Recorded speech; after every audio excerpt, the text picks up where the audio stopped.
ഇന്നലെ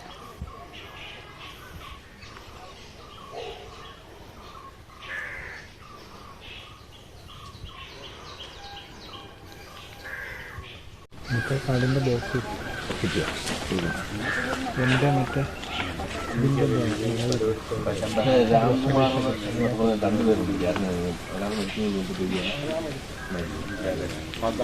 നമ്മുടെ വീട്ടിൽ പോയപ്പോൾ ഇവിടെ ആനയുണ്ടല്ലോ അത് ചെയ്യാൻ ഇവിടെ ഉണ്ട്. അപ്പോൾ ഇങ്ങനെ ഇതിലുള്ള ഒരുപാട് ആനപ്രേമികൾ ഇതങ്ങ് ഏറ്റെടുത്തു. അവർ ഈ ആന അസോസിയേഷനൊക്കെ ആയിട്ട് ബന്ധപ്പെട്ടിട്ട് ഇതിനെ ഒരു ആനയെ സ്പോട്ട് ചെയ്തു. ഒരു ഉണ്ണി എന്ന് പറഞ്ഞിട്ട് അഡ്വക്കേറ്റിൻ്റെ ഒരു പരിചയത്തിലുള്ള ആനക്കാരനായിരുന്നു. എന്താ അദ്ദേഹത്തിന് നമ്പർ തന്നു. അത് പുള്ളി എനിക്ക് അപ്പോൾ ഞാനിങ്ങനെ ചോദിച്ചു. അപ്പോൾ സർട്ടിഫിക്കറ്റിൽ ഇതിൻ്റെ പേരുണ്ട്, ഇവർക്ക് കിട്ടിയത് രവീന്ദ്രൻ എന്ന ജയലക്ഷ്മി എന്നൊക്കെ വിനാക്കിയെന്ന് പറഞ്ഞു. അപ്പോൾ പുള്ളിക്ക് ഡെഫിനറ്റായിട്ട് മനസ്സിലായി നമ്മുടെ ഞങ്ങൾക്ക് ഇവനെ കണ്ട അറിയാം, ഒറ്റ നോട്ടത്തിൽ അറിയാം, ആനെ അറിയാം. ഈ അന്ന് വീട്ടിൽ കിടന്നപ്പോൾ ട്രിപ്പ് കൊടുക്കേണ്ടി വന്നു. ഇപ്പോൾ ചെവിയിൽ വെയിനെടുത്തപ്പോൾ ഇച്ചിരി ഫ്ലൂയിഡ് പുറത്തോട്ട് പോയിട്ട് അതിൽ ചെവി ഇത്തിരി ട്രിം ചെയ്യേണ്ടി വന്നിട്ടുണ്ട്. വലത്തെ ചെവിക്ക് അധികം വന്നത്. അതിൻ്റെ ഒരു കുറച്ചുണ്ട്. പിന്നെ ഇവൻ്റെ വാല് ചെറുപ്പത്തിൽ വന്ന് 2 തടിയുടെ ഇടയ്ക്ക് പോയി കുത്തിയത്, അതും സ്റ്റിച്ച് ചെയ്തിട്ട് പിന്നെ നമുക്കറിയാം, നമ്മുടെ അതിന് നമുക്കറിയാം. അന്ന് മനസ്സിലായി.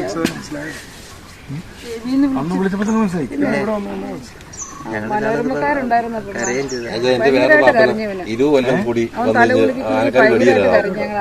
കുളിപ്പിച്ചോണ്ടൊക്കെ ഇരുന്നത്.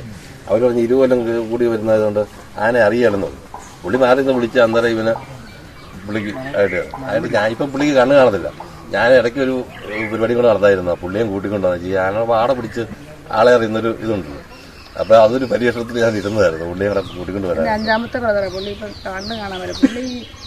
പുള്ളി വെച്ചിട്ടൊക്കെ ഉണ്ട് ആനക്കാരില്ല. എല്ലാവർക്കും ചട്ടമായിരുന്നു. നല്ല ചട്ടമായിരുന്നു.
ആര് പറഞ്ഞു?